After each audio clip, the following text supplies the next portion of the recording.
ஸ்ரீ விஷ்ணு புராணம் 95ஆம் பகுதி. அக்ரூரருக்கு கம்சனின் கட்டளை. அரிஷ்டன், தேனுகன், பிரலம்பன் முதலிய அசுரர்களை கண்ணன் அழித்ததையும், கோவர்த்தன மலையை தூக்கி குடையாக பிடித்ததையும், பூதனை கொல்லப்பட்டதையும் கலகக்காரரான நாரத முனிவர் வந்து கம்சனிடம் கூறினார்.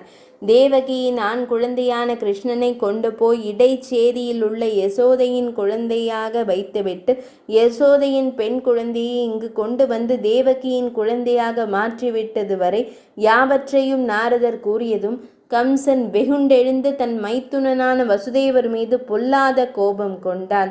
உடனே கம்சன் தன் அரச சபையில் வசுதேவரை நிந்தனை செய்துவிட்டு சபையில் இங்கும் அங்கும் நடந்து, இப்போது இளமை பருவத்தினராக இருக்கும் பலராம கிருஷ்ணர்கள் பலப்படுவதற்கு முன்பே அவர்களை அழித்து விட வேண்டும். இதற்கு மேல் வளரவிட்டால் அவர்கள் வெல்வதற்கு அசாத்தியராகி விடுவார்கள்.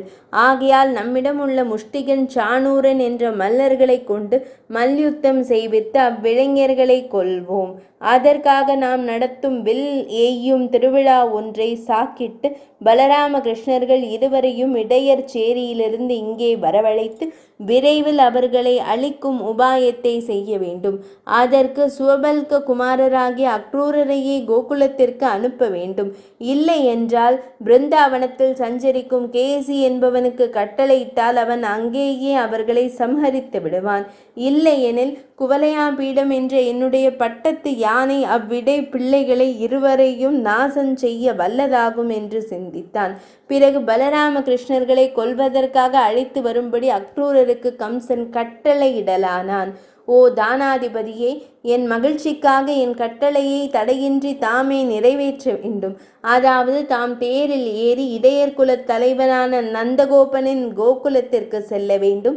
அங்கு விஷ்ணுவின் அம்சமாக பிறந்ததாக கூறப்படும் வசுதேவரின் பிள்ளைகள் இருவர் பலராம கிருஷ்ணர்கள் என்ற திருப்பெயர்களில் வளர்கிறார்கள் அல்லவா? அவர்களை வருகின்ற சதுர்த்தசி அன்று இங்கு நடக்கவிருக்கும் தனுர்யாக மகோத்சவத்தில் நடக்கும் மல்யுத்தத்திற்கு வரும்படி அழைத்து வர வேண்டும். மல்யுத்தத்தில் வல்லவர்களாக என்னிடமுள்ள சாணூர முஷ்டிகர்களுடன் கூட அவர்கள் சண்டையிடுவதை இங்குள்ள யாவரும் வேடிக்கை பார்க்கட்டும். என்னுடைய குவலயா பீடம் என்ற யானை மாவுத்தனால் தூண்டப்பட்டு வசுதேவ குமாரர்களான அந்த துஷ்ட சிறுவர்களை கொன்றுவிடும். இவ்விதமாக அவர்கள் இருவரையும் வதைத்த பிறகு வசுதேவரையும் நந்தகோபரையும் துர்புத்தியுள்ள என் தகப்பன் உக்ரசேனனையும் நான் கொன்று விடுவேன். பிறகு என்னை கொல்ல நினைத்த இடையருடைய மாடுகளையும் பொருட்களையும் பறித்து கொண்டு பிறகு உம்மை தவிர இதர யாதவர்களை எல்லாம் கொல்லும்படி கட்டளையிடுவேன். இப்படியெல்லாம் செய்து இந்த ராஜ்யத்தில் யாதவ பூண்டே இல்லாமலும் பகைவரே இல்லாமலும் ஆழ்வேன். இதற்காக அக்ரூரரே தாம் ஆயர்பாடிக்கு சென்று வர வேண்டும். மேலும் அங்குள்ள இடையரிடத்தில் எருமை நெய், தயிர், பால் இவற்றை விசேஷமாக நம் அரண்மனைக்கு கொண்டு வரும்படி கட்டளையிட்டு வாரும் என்று கம்சன் கூறினான்.